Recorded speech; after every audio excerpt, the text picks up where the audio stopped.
Hi guys! Hi everyone! Good evening! This is Manay Gina and welcome back sa aking YouTube channel.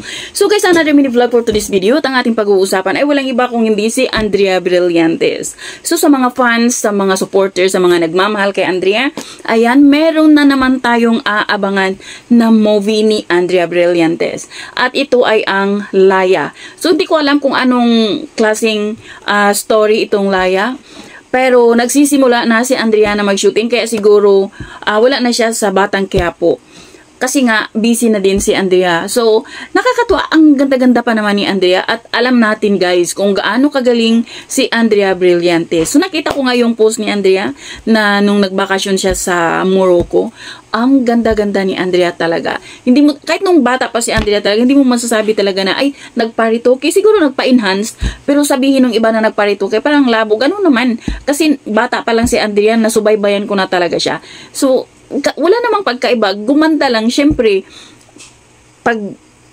marunong nang mag-enhance, alam niya na kung paano ayusin ang sarili, pero nung bata pa naman si Andrea, walang pinagkaiba yung mukha ni Andrea ngayon. Ang ganda-ganda talaga ni Andrea. Kaya aabangan natin guys ang movie ni Andrea na Laya. So, ano kayang story meron ito? So yun lang guys, na-share ko lang. Bye!